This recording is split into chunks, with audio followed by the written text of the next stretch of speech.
Halo, selamat datang kembali dalam pembahasan mendalam kita. Pernah ngerasain nggak sih frustrasinya pas ada kata atau nama gitu ya? Rasanya udah di ujung lidah, tapi kok nggak keluar-keluar? Atau mungkin Anda jalan ke dapur nih, tujuannya jelas banget. Tapi begitu nyampe sana, blank, lupa sama sekali mau ambil apa. Fenomena ini umum banget ya. Nah, hari ini kita mau coba pahami lebih dalam. Kita akan gali bab 9, judulnya Mengingat Kembali Memori Itu, dari buku Why We Forget and How to Remember Better, karya Andrew Woodson dan Elizabeth Kensinger. Misi kita kali ini ya, ngebongkar proses pengambilan memori atau retrieval.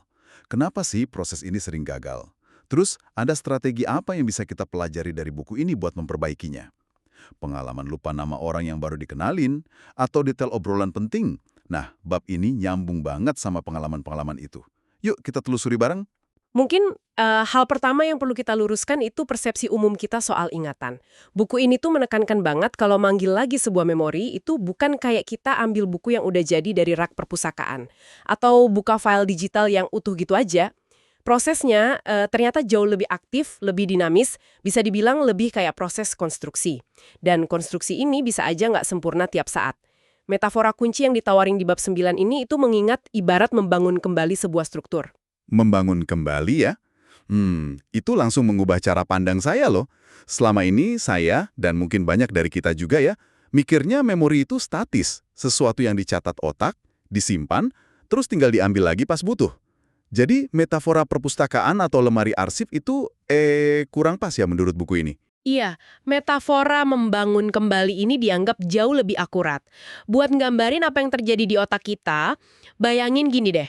Memori itu kayak sebuah bangunan ya kan, dibangun dari balok-balok penyusun. Nah ini bisa kita analogiin sebagai sel otak, neuron, sama koneksinya, sinapsis. Waktu kita coba ingat sesuatu, misalnya liburan tahun lalu gitu, otak kita tuh nggak langsung nemuin rekaman video utuh liburan itu, nggak gitu. Sebaliknya, otak kita secara aktif membangun kembali pengalaman berdasarkan semacam cetak biru atau jejak memori yang tersisa, istilah teknisnya engram. Engram ini jejak fisik atau kimiawi lah yang ditinggalin pengalaman itu di jaringan otak kita. Nah, proses membangun kembali ini yang krusial banget dan rentan gangguan. Kita bukan cuma ngambil data, kita lagi merekonstruksi pengalaman. Oke. Konsep rekonstruksi ini penting nih. Kalau prosesnya itu membangun kembali berdasarkan cetak biru atau engram tadi, apa aja sih faktor yang bisa bikin proses konstruksi ini gagal? Atau hasilnya jadi nggak sesuai harapan gitu? Bab ini nyebutin beberapa penyebab utama. Salah satunya yang paling sering kita alami, itu interferensi. Contohnya sederhana tapi kena banget. Coba deh Anda ingat detail makan siang Anda tepat 2 minggu lalu, hari Kamis. Susah kan? Susah banget buat kebanyakan orang. Dan alasannya, ya menurut sumber ini, interferensi. Ingatan soal makan siang kemarin, hari ini, bahkan mungkin rencana makan siang besok, itu semua numpuk. Saling tumpang tindih. Ingatan-ingatan yang mirip ini ganggu satu sama lain gitu. Karena proses mengingat itu rekonstruksi, otak kita, ya demi efisiensi, cenderung nggak nyimpen tiap detail makan siang secara kepisah. Malah, dia bangun semacam memori prototipe, gambaran umum soal makan siang. Ini berguna banget buat generalisasi. Kita jadi tahulah secara umum apa yang diharapkan pas makan siang. Tapi ya itu, kelemahannya muncul pas kita butuh detail spesifik dari satu kejadian makan siang tertentu di masa lalu. Detail itu mungkin ketimpa atau kecampul sama detail makan siang lain, pas proses rekonstruksi. Jadi interferensi ini bukan sekedar gangguan ya, tapi semacam efek samping dari cara otak kita ngelola info mirip secara efisien. Lewat rekonstruksi itu, menarik. Apa cuma ingatan yang mirip aja yang bisa ganggu? Nggak cuma itu. Interferensi juga bisa datang dari lingkungan sekitar kita. Pas kita lagi coba ingat sesuatu. Buku ini ngasih contoh yang mungkin Anda kenal banget. Anda lagi berdiri di depan lemari dapur. Coba ingat stok pasta udah habis belum ya? Tiba-tiba mata Anda lihat kotak sereal yang kebuka dikit di rak sebelah. Refleks dong, Anda mungkin raih terus tutup kotak sereal itu. Cuma butuh sepersekian detik gangguan itu, tapi pas Anda fokus lagi ke tujuan awal, mungkin udah lupa tadi mau ngecek apa ya? Gangguan eksternal sesaat ini udah cukup buat, ya, nginterupsi proses rekonstruksi memori soal ngecek pasta. Itu jelasin banyak banget momen kenapa gua ada di ruangan ini. Relate banget. Oke, selain interferensi, ada faktor lain yang disebut pengaruhnya gede banget, yaitu stres. Rasanya ironis ya. Pas kita panik karena nggak bisa ingat sesuatu, misalnya nama kolega yang lagi jalan ke arah kita, rasa panik atau stres itu sendiri malah bikin ingatan makin kekunci. Kayak lingkaran setan. Ironi yang nyata banget dan ada penjelasan biologisnya.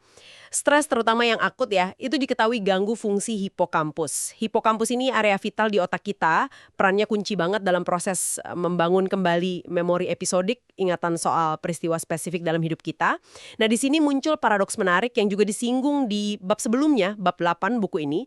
Stres yang kita alami pas sebuah peristiwa terjadi, itu kadang bisa bantu ngebakar beberapa detail penting peristiwa itu ke memori. Bikin lebih kuat disimpan istilahnya, encoding. Tapi kondisi biokimia yang sama di otak kita, lingkungan hormonal, neurotransmitter pas kita stres, itu justru ngalangin banget proses pengambilan kembali atau rekonstruksi memori itu nanti. Hah, jadi stres pas kejadian bisa bikin kuat nyimpennya, tapi stres pas mau ingat malah ngeblok ngambilnya.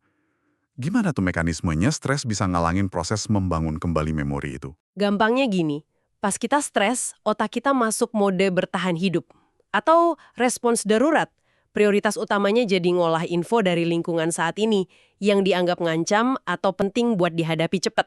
Akibatnya, ya sumber daya kognitif termasuk yang biasanya dipakai hipokampus buat rekonstruksi detail masa lalu dengan cermat, itu dialihin buat fokus ke di sini dan saat ini.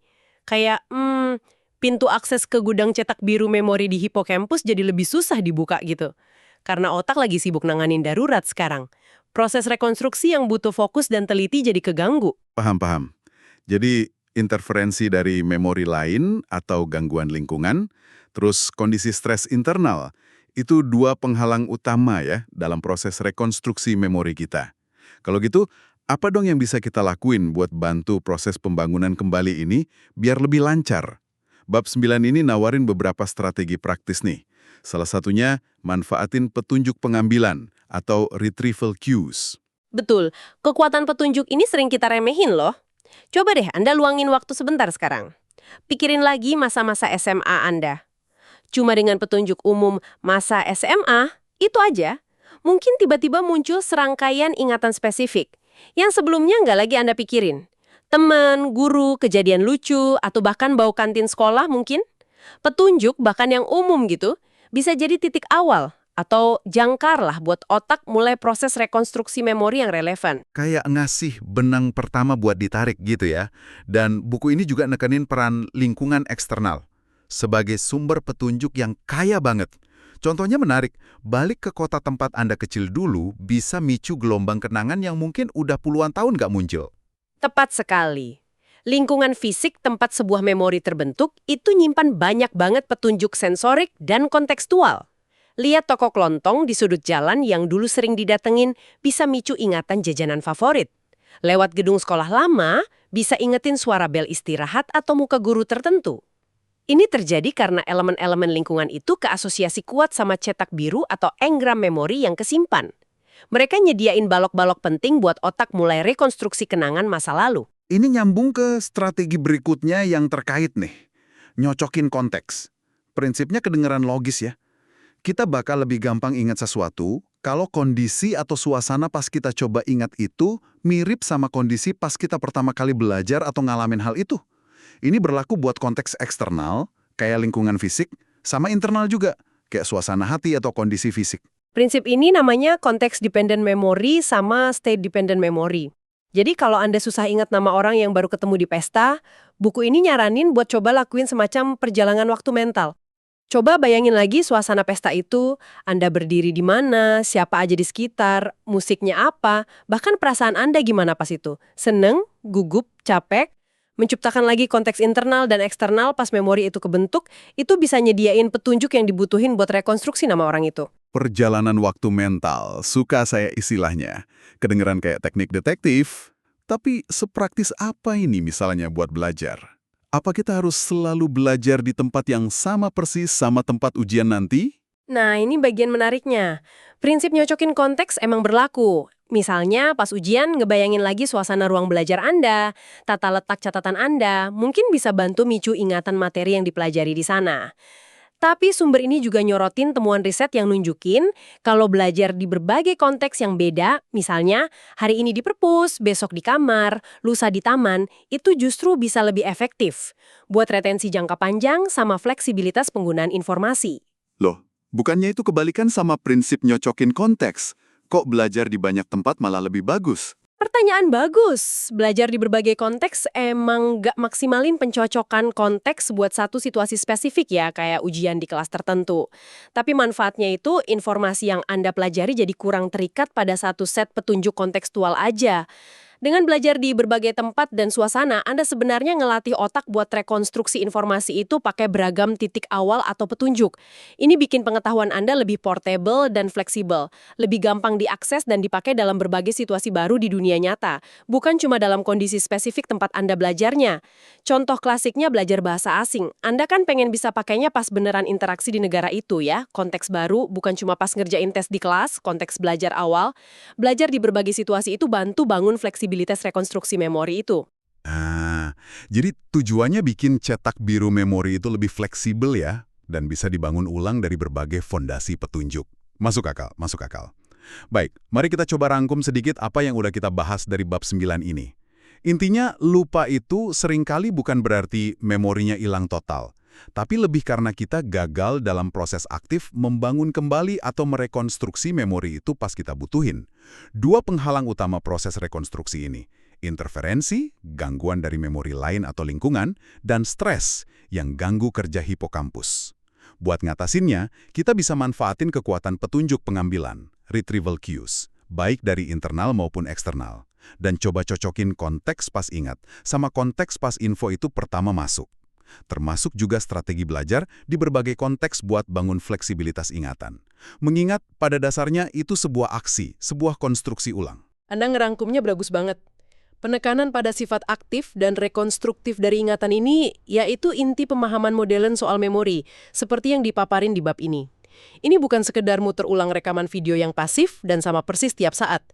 Jadi, apa makna pentingnya semua ini buat Anda, pendengar kami?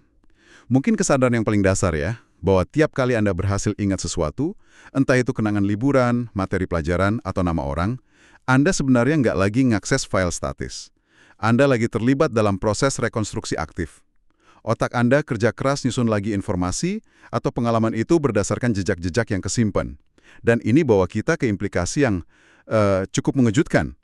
Karena ini proses rekonstruksi, setiap kali Anda ngelakuinnya, ada kemungkinan Anda secara nggak sadar sedikit ngubah atau ngewarnain memori itu sendiri. Nah, disinilah muncul pertanyaan menjutan yang mungkin menarik buat Anda renungin sendiri.